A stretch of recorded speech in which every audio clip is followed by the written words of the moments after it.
Bismillahirrahmanirrahim. Assalamualaikum warahmatullahi wabarakatuh. Kembali lagi bersama saya Muhammad Kaisar Pratama sebagai pengajar pendidikan agama Islam kelas 2 di SDN Cipayung 3. Nah, untuk kali ini di minggu ini kita akan belajar tentang senang bisa membaca Al-Qur'an. Apa aja sih yang akan kita pelajari hari ini? Nah, hari ini adik-adik akan mempelajari ada 3 subbab temanya, yaitu melafalkan surat Al-Asr, 2 pesan surat Al-Asr itu apa aja, terus yang ketiga disiplin Nabi Lut alaihi salam. Kita masuk ke inti utama, yaitu melafalkan surat Al-Asr. Bagaimana sih membaca surat Al-Asr yang benar? Perhatikan ya adik-adik. Bismillahirrahmanirrahim. Wal asr innal insana lafi khusr. Nah, nanti adik-adik ketika membaca ayat yang kedua ada namanya itu gunnah. Nah, gunnahnya yang mana sih ini nih? Yang nun yang ada tanda tasjidnya. Nanti dibaca gunnah bacaannya sepanjang 2 harakat ya. Innal insana lafi khusr. Nah, untuk yang terus selain gunnah ada hukum tajwid yang kedua, yaitu hukum ikhfa, yaitu nun mati bertemu dengan sin. Nah, di sini nanti adik-adik membaca jadi mendengung ya, ikhfa itu mendengung. Innal insana lafi khusr illal ladzina amanu wa 'amilus shalihati wa tawashaw bil haqqi wa tawashaw bis sabr.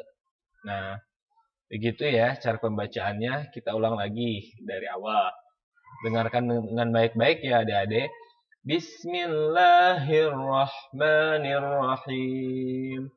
Wal 'asr innal insana lafi khusr illal ladzina amanu wa 'amilus shalihati wa tawashaw bil haqqi wa tawashaw bis sabr. Gitu ya.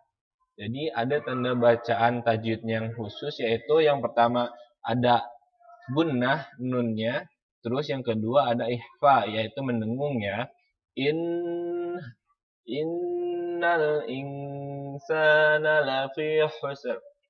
Semoga adik-adik bisa ya mengikuti bacaan yang seperti saya dengan hukum tajwid yang benar ya. Selanjutnya, nah, kita masuk ke pesan surat Al-Asr. Nah, pesan surat Al-Asr itu apa sih untuk kita? Al-Asr artinya secara bahasa Al-Asr itu adalah waktu atau masa. Jadi arti dari surat Al-Asr itu artinya waktu atau masa. Jadi pesan yang disampaikan dari surat Al-Asr yaitu bahwa semua manusia berada dalam keadaan merugi apabila tidak mengisi waktunya dengan perbuatan-perbuatan baik. Jadi sia-sia nih kita menjalani kehidupan kalau kita tidak mengisi waktu-waktu kita dengan hal yang bermanfaat. Oh, gitu. Oh, misalkan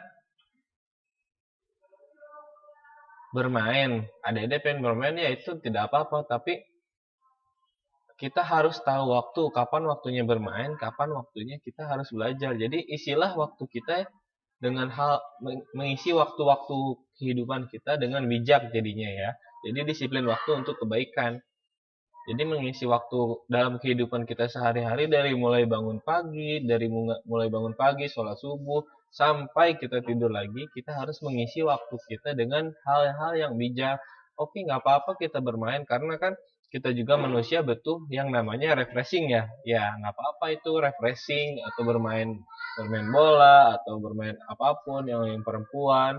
Nah, laki-laki mungkin bermain bola, bermain layangan, atau apapun yang lainnya. Itu nggak apa-apa, asalkan kita bijak dalam menggunakan waktu yang kita miliki. Begitu. Selanjutnya, kita akan mempelajari disiplin Nabi Lut alaihissalam. Nah, Nabi Lut alaihissalam adalah utusan Allah Subhanahu wa taala ya. Namanya juga nabi, otomatis berarti utusan Allah Subhanahu wa taala. Nah, tugas Nabi Lut itu Nabi Lut alaihissalam membimbing umatnya ke jalan yang benar. Waktunya digunakan hanya untuk beribadah kepada Allah Subhanahu wa taala, mengajak umatnya untuk meninggalkan perbuatan maksiat. Nah, jadi Nabi Lut alaihissalam ini menggunakan waktunya dengan hal-hal yang sangat bijak. Jadi seluruh waktunya dia bijak dalam hal menggunakan waktunya. Dia gunakan untuk mengajak umatnya untuk beribadah kepada Allah dan melarang maksiat kepada umatnya. Jadi adik-adik gunakanlah waktu adik-adik dengan hal-hal yang sangat bijak. Mulai dari bangun-bangun sampai tidur lagi, gunakanlah waktu-waktu yang adik-adik miliki dengan bijak ya. Gitu. Oke, kita masuk. Nah, ada tugas yaitu ayo berlatih 1, hanya 3 soal, ditulis soalnya ya. Tinggal menjawab alasan artinya apa, kita harus titik-titik dalam menggunakan waktu. Yang ketiga, manusia akan titik-titik apabila waktunya tidak dipergunakan dengan baik. Nah, selanjutnya, ayo berlatih 2. Nah, ayo berlatih 2, adik-adik nanti membuat video hafalan surat Al-Asr. Adik-adik membuat video hafalan surat Al-Asr ya. Oke, cukup sekian. Terima kasih, thank you, syukran kasiran. Semangat terus belajarnya. Sampai jumpa. Assalamualaikum warahmatullahi wabarakatuh.